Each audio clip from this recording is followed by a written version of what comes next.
ബംഗ്ലാദേശിൽ ഹിന്ദുക്കൾക്കെതിരെ ആക്രമണം നടത്തുന്ന ആൾക്കാർ യഥാർത്ഥത്തിൽ രക്ഷപ്പെടാൻ വേണ്ടി ഉയർത്തുന്നത് നിങ്ങളിവിടെ മുസ്ലിങ്ങൾക്കെതിരെ നടത്തുന്ന ചെയ്തികളാണ്.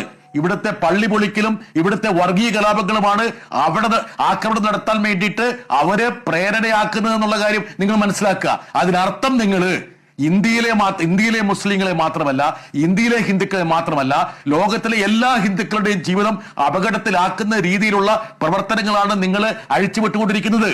അതുകൊണ്ട് നിങ്ങൾ ഏതെങ്കിലും തരത്തില് ഹിന്ദു സമൂഹത്തെ ഉദ്ധരിക്കുകയല്ല, അവരുടെ ജീവൽ പ്രശ്നങ്ങൾ പരിഹരിക്കാൻ വേണ്ടിയിട്ട് എന്തെങ്കിലും നടപടി എടുക്കൂ സാർ. അതായത് അവർക്ക് ജോലി കൊടുക്ക്, അവർക്ക് എന്തെങ്കിലും തരത്തിൽ ഭക്ഷണം കഴിക്കാനുള്ള വകുപ്പുണ്ടാക്കി കൊടുക്ക്. ഇപ്പൊ GDP-യുടെ സ്ഥിതി എന്താണ്? അത് താഴേക്ക് പോവുകയല്ലേ? നിങ്ങൾക്ക് ഈ പരിപാടി അല്ലാതെ, ഈ പറയുന്ന മാന്തലും കുഴിക്കലല്ലാതെ വേറെ എന്തെങ്കിലും നിങ്ങൾക്ക് അറിയാവോ? ഇവിടെ വർഗീയ കലാപങ്ങൾ ഉണ്ടാക്കുക, തമ്മിലടുപ്പിക്കുക, അവിടെ ഈ പറയുന്ന വേട്ടനായ